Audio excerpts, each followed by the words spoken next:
الحمد لله الذي هدانا لهذا وما كنا لنهتدي لولا أن هدانا الله والصلاة والسلام على أشرف الأنبياء والمرسلين نبينا محمد وعلى آله وصحبه وسلم تسليما كثيرا إلى يوم الدين. أما بعد، هذا هو الدرس 18 وعنوان هذا الدرس هو مصادر تلقي العلوم.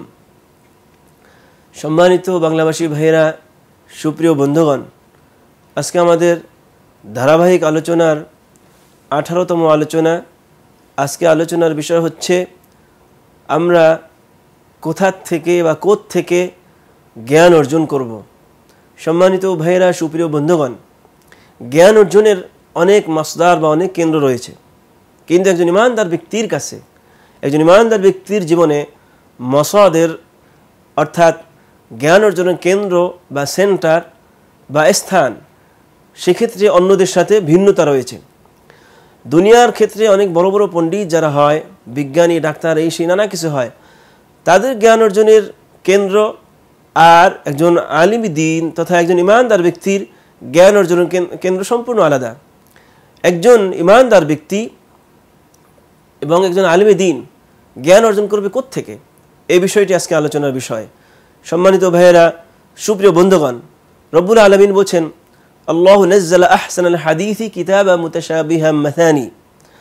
রব্বুল আলামিন বলছেন, আল্লাহ তাআলা সেই রব্বুল আলামিন যিনি নাজিল করেছেন সেই কিতাব, যা হচ্ছে সর্বোত্তম কিতাব, মুতাশাবিহা, যা সামঞ্জস্যপূর্ণ, যার ভিতরে কোনো বৈপরীত্য নেই, এবং মাসানি, যা বারবার তেলাওয়াত করা হয়, বারবার পড়া হয়। সম্মানিত ভাইয়েরা, সুপ্রিয় বন্ধুগণ, তাহলে জ্ঞান অর্জনের মাসাদের বা কেন্দ্রবিন্দুর প্রথম কেন্দ্র হচ্ছে আল কুরআনুল কারীম। আমরা কোরআন থেকে জ্ঞান অর্জন করব। কোরআন থেকে আমরা জীবনের গাইডলাইনগুলো খুঁজে খুঁজে বের করব। কোরআনুল কারীম থেকে আমাদের জীবনের আসল মূলনীতিগুলো বের করব। এটি হচ্ছে জ্ঞান অর্জনের প্রথম এবং প্রধান মাসদার বা কেন্দ্র বা সেন্টার। সম্মানিত ভাইয়েরা, সুপ্রিয় বন্ধুগণ, কারণ এই কিতাব হচ্ছে এমন এক কিতাব যেই কিতাবের ভেতরে সন্দেহ সংশয়ের কোনো অবকাশ নেই। আল্লাহ তাআলা বলছেন, যালিকাল কিতাবু লা রাইবা ফি। এটা এমন এক কিতাব যেই কিতাবের ভেতরে সন্দেহ সংশয়ের কোনো অবকাশ নাই। আল্লাহ তাআলা অন্যত্র বলছেন, আল্লাযীনা ইসতামিউনাল কাওলা ফায়াত্তাবিউনা আহসানা। যারা কওল বা বক্তব্য সুন্দরভাবে শ্রবণ করে এবং সঠিকভাবে সুন্দরভাবে আমল করে। রব্বুল আলামিন তাদের পরিচয় দিচ্ছেন, অর্থাৎ ইমানদারগণ তারা কোরআনুল কারীমকে সঠিকভাবে শ্রবণ করে, কোরআনুল কারীমকে সঠিকভাবে জানার চেষ্টা করে। এটি হচ্ছে তাদের মূল চরিত্র বা বৈশিষ্ট্য।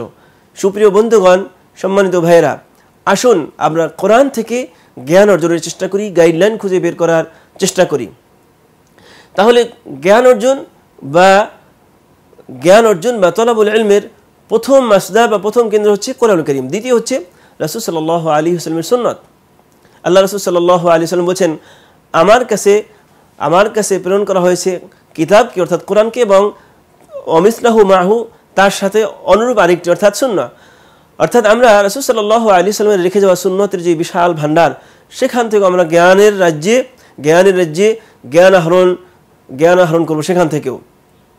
সুপ্রিয় বন্ধুগণ, সুতরাং আসুন আমরা কোরআনুল কারীমের পাশাপাশি সহিহ হাদিসের আলোকে আমরা জ্ঞান অর্জন করি, সেখান থেকে আমরা জানার চেষ্টা করি, সেখান থেকে আমরা জীবনের গাইডলাইন খুঁজে বের করার চেষ্টা করি। আর এই রাসূল সাল্লাল্লাহু আলাইহি ওয়াসাল্লামের সুন্নতের ব্যাপারে আল্লাহ তাআলার একটি স্পষ্ট ঘোষণা। আল্লাহ তাআলা বলেছেন, ওয়া মা ইয়ানতিকু আনিল হাওয়া ইন হুয়া ইল্লা ওয়াহয়ু ইউহা। তিনি কোনো কথা নিজে থেকে বলেন না, বরং যা কিছু বলেন সব তার কাছে ওহী প্রেরণ করা হয়, ওহী নাজিল করা হয়। অর্থাৎ রাসূল সাল্লাল্লাহু আলাইহি ওয়াসাল্লাম যত হাদিস বলেছেন, সব হাদিসগুলো, বিশেষ করে সহিহ হাদিসগুলো আল্লাহ তাআলার পক্ষ থেকেই তিনি বলেছেন। তিনি নিজের থেকে বানিয়ে কোনো কথা বলতেন না। নিজের থেকে বানিয়ে কোনো কথা বলার চরিত্র বা বৈশিষ্ট্য কোনো নবী রাসূলদের নেই। আর রাসূল সাল্লাল্লাহু আলাইহি ওয়াসাল্লামের ব্যাপারে সে কথা আল্লাহ তাআলা আরও স্পষ্ট করে দিয়েছেন যে তিনি কোনো কথা নিজের থেকে বলেন না, যা কিছু বলেন সব আল্লাহ তাআলার পক্ষ থেকে বলেন।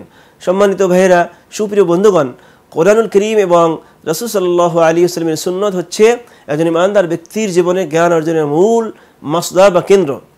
এই ব্যাপারে আল্লাহ রাসূল সাল্লাল্লাহু আলাইহি ওয়াসাল্লাম ইমাম মালিক রাহিমাহুল্লাহ মুয়াত্তা ইমাম মালিক, এই মুয়াত্তা ইমাম মালিকের মধ্যে এই হাদিসটি উল্লেখ করেছেন।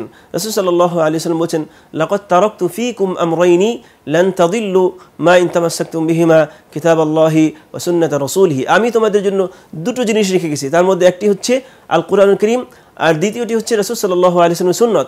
অর্থাৎ এই দুটো জিনিস হচ্ছে আসল। এই দুটো জিনিস যদি তোমরা আঁকড়ে ধরো, লান তাদিল্লু, কখনোই তোমরা বিভ্রান্ত হবে না।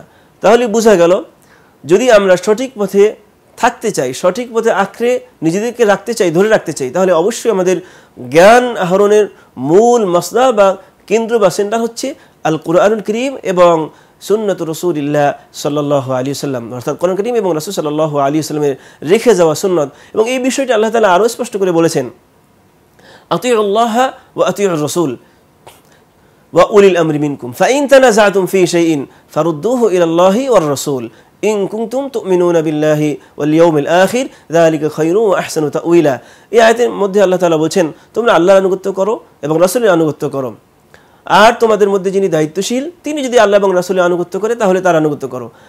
আর শেষে ক্লিয়ার করে দিচ্ছেন রব্বুল আলামিন, ফাইন তানাযাতুম ফি শাইইন, যদি কোনো ব্যাপারে তোমরা মতবিরোধ করো, ফারুদ্দুহু ইলাল্লাহি ওয়ার রাসূল, তাহলে আল্লাহ এবং তার রাসূলের দিকে ফিরে আসো। ওই বিষয়টি আল্লাহ এবং তার রাসূলের দিকে ফিরে আসো মানে কি? আল্লাহর কিতাব এবং রাসূল সাল্লাল্লাহু আলাইহি ওয়াসাল্লামের সুন্নাত থেকে তার সমাধান খুঁজে বের করো। মতবিরোধ হয়ে গেলেই আল্লাহ এবং তার রাসূলের কাছে ফিরে আসো, মানে হলো কোরআন এবং রাসূল সাল্লাল্লাহু আলাইহি ওয়াসাল্লামের রেখে যাওয়া সুন্নাত থেকে তার সমাধান খুঁজে বের করো। সম্মানিত ভাইরা, সুপ্রিয় বন্ধুগণ, সুতরাং কোরআন কারীমের এই আয়াতগুলো এবং হাদিসগুলো স্পষ্ট করে দিচ্ছে আমাদেরকে যে আমরা জ্ঞান অর্জনের ক্ষেত্রে কোরআন হচ্ছে আমাদের এক নম্বর মাসদার বা কেন্দ্র, আর দ্বিতীয় হচ্ছে রাসূল সাল্লাল্লাহু আলাইহি ওয়াসাল্লামের রেখে যাওয়া সুন্নাত। তৃতীয় আরেকটি বিষয় হচ্ছে সাহাবায়ে কেরামদের বক্তব্য বা তাদের মতামত। এটা অত্যন্ত গুরুত্বপূর্ণ বিষয়, কারণ কোরআন এবং সুন্নাহ আমরা পেয়েছি সাহাবাদের মাধ্যমে। সাহাবায়ে কেরাম ছিলেন রাসূল সাল্লাল্লাহু আলাইহি ওয়াসাল্লামের সরাসরি ছাত্র। কোরআনুল কারীমের কোন আয়াতের কী ব্যাখ্যা সাহাবায়ে কেরাম ভালো জানতেন, কোন আয়াত কোন প্রেক্ষাপটে নাজিল হয়েছে, কোন প্রেক্ষাপটে রাসূল সাল্লাল্লাহু আলাইহি ওয়াসাল্লাম কোন হাদিস উল্লেখ করেছেন, এগুলো সাহাবায়ে কেরাম জানতেন বা বুঝতেন। সুতরাং কোরআনুল কারীম এবং হাদিসের পরে সাহাবায়ে কেরামদের মন্তব্য, তাদের ব্যাখ্যা, তাদের বিশ্লেষণ, তাদের রায়, এগুলো হচ্ছে আমাদের জ্ঞান অর্জনের অন্যতম আরেকটি বিষয়। এবং এ কারণে অনেক বড় বড় মুহাক্কিকিন ওলামায়ে কেরাম বলছেন যে কোরআন কারীম বুঝতে হবে আলা ফাহমি সালাফি সালেহ, যেভাবে সালফে সালিহিনগণ বুঝেছেন। অর্থাৎ আমরা নিজেদের মতো করে বুঝবো না, বরং সালফে সালিহিনগণ যেভাবে বুঝেছেন তাদের বুঝ অনুযায়ী বোঝার চেষ্টা করব।